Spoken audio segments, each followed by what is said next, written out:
Alrighty, this is your to-do list for the week.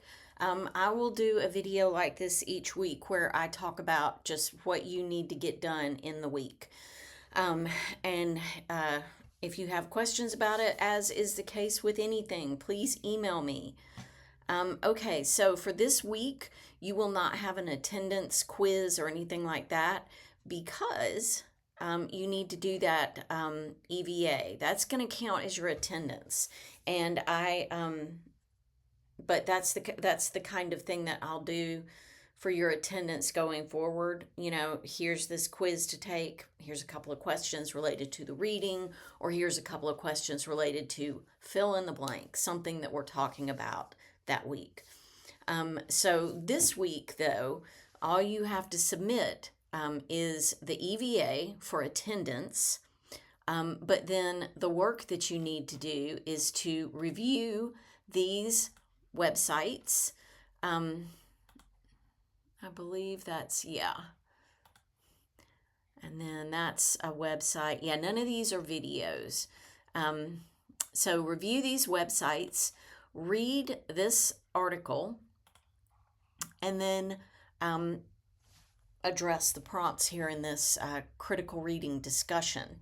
So let's take a look at this so that you can see what it is that you're going to need to do. You'll need to read this.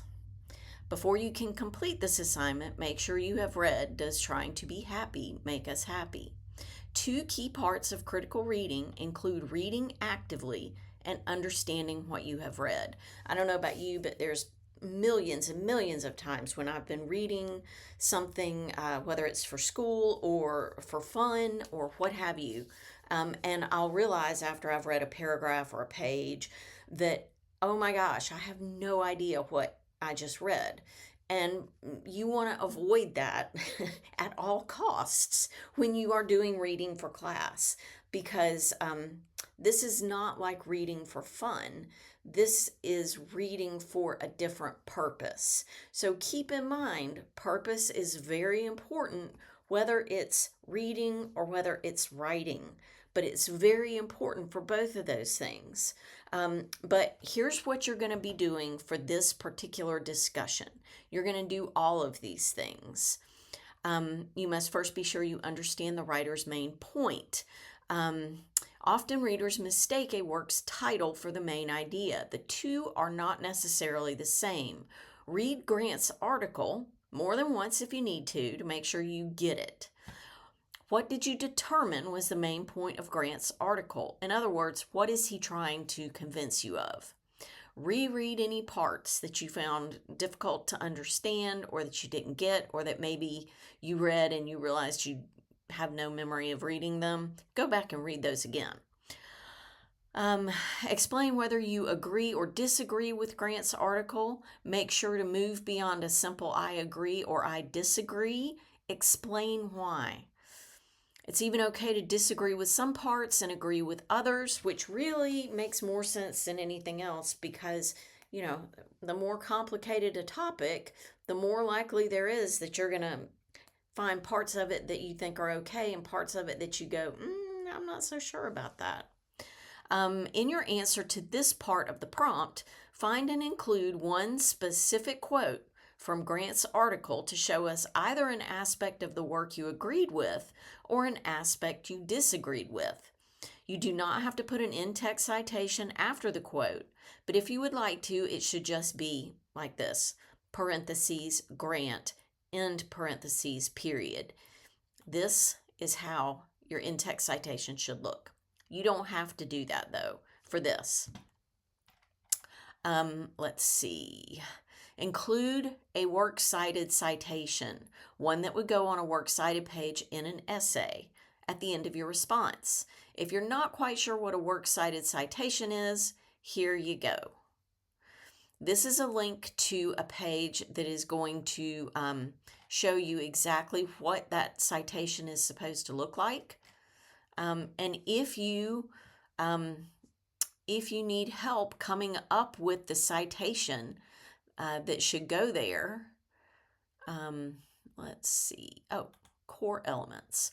You can go by this right here when you structure it.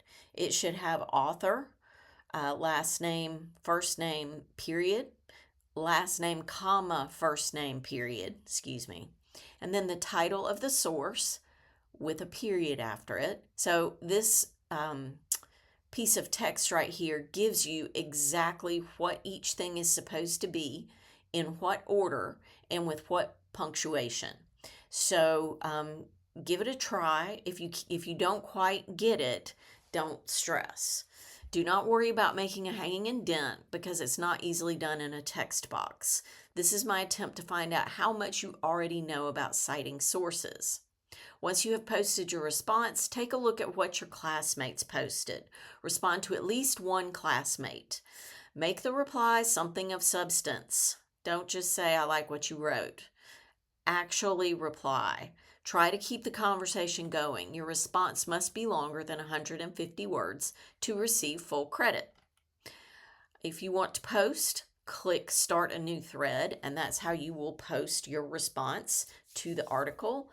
But then, when you review what other people have read, you will click on your classmate's post title to reply. Here's the rubric. Did you answer the prompt thoughtfully and include one quote in quotation marks? Let's see. Did you respond to another student's post thoughtfully with new insight into the conversation? Or did you just, oh, that's not right. I need to fix this rubric.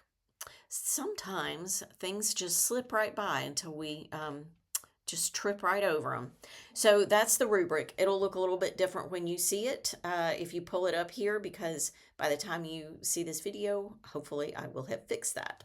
So those are the things that you need to do this week. Hopefully you have viewed all the videos. This is the last one for this week. You will submit your EVA, read the assigned reading, and then submit this discussion. Like I said, if you want to work ahead, please feel free to do so. If you have any questions, email me and I will get back to you just as soon as humanly possible. Have a wonderful week.